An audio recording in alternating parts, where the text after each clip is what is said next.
Hey, what's happening, everyone? Coming at you live from Costa Rica. My name is Jesse Park, and I just wanted to do a quick video to talk about the Taylor 814 CEN. For any of you that are in the market to either upgrade your guitar or you're looking for just a top-notch instrument, and you want to pick somebody else's brain about it, I can say this guitar is supposed to be a crossover between a steel string guitar and a nylon string. And for that purpose alone, I feel like the goal was met in creating this guitar. They're kind of hard to find, but they're out there and they play like absolute butter. So let me just play it for you real quick in one style, just so you can kind of hear it. I'll do a couple different variations of styles, but I'll just talk about it for a minute, give you all the pros and cons, and hopefully help you to make a solid decision. All right.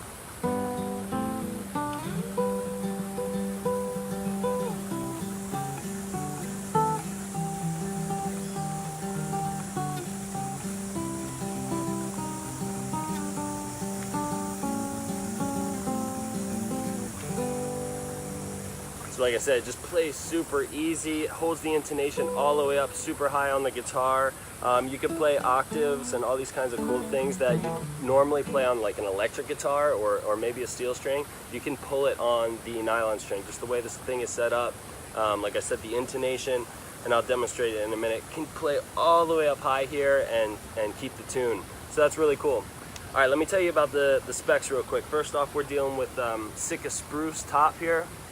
It's a little bit brighter of a sound, so if you're into some pretty heavy flamenco or just dark sounding chords and things of that nature, potentially this guitar is not for you. It's very, very versatile, but I'd say my friends who are real solid in their flamenco game feel like there's not enough body or sound that this guitar has to offer. But like I said, for everything else, it pulls it really great. It doesn't project that much. That's, I'd say, one little pet peeve I have about it. It's not as loud as I wish it was, especially if I'm like kind of doing some kind of palm muting thing, like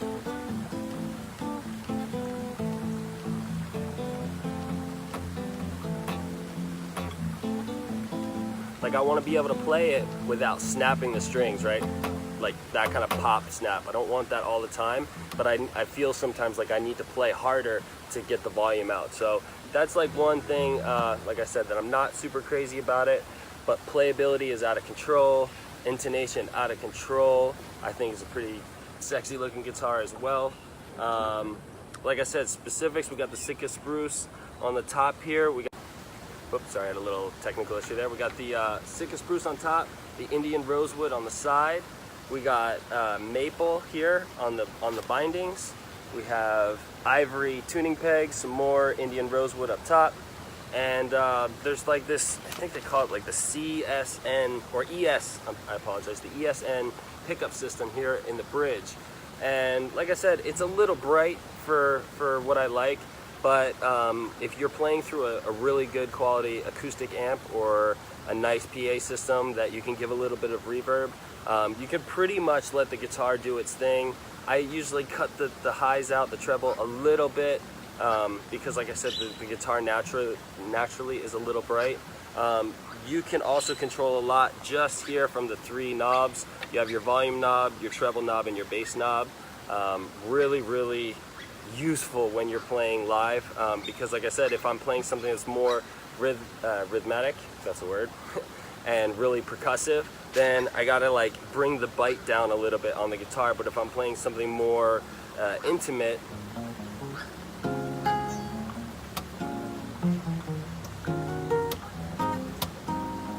I want to be able to like have those notes cut through, but not be too like bassy and low end as well, right? So that's that fine line, and it really depends on what you're playing. And if you're playing a whole array of things, it's nice to have these controls just song to song to be able to manipulate it just a little bit.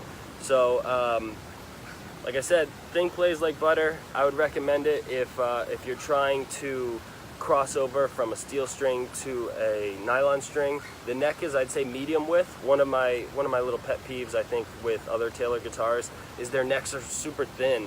And for somebody like me who has a little bit bigger of a hand, I enjoy a little bit of width, but not too much on the neck. And like I said, this is a good hybrid of the two. It's not as wide as your typical nylon string that's meant for those like big bars and a lot of movement within the bar. It's just like good. For example, I don't know if you guys know Black Orpheus. It's like a jazz standard or whatever, but the first couple of measures are like this A minor 7 chord to a B minor 7 flat 5, and then an E7 flat 9. So like especially the B minor 7 flat 5 and the E7 flat 9, those two chords are like really close and bunched together, and on an electric guitar it's kind of hard to play, but on here you have plenty of room and it's like fairly easy to just grab it, so each finger feels like it's got its own space. I like that a lot. So anyway, hope this little overview of the guitar helped you out if you're in the market, and I'll leave you with a sweet little tune by my good inspirational friend Lindsey Buckingham.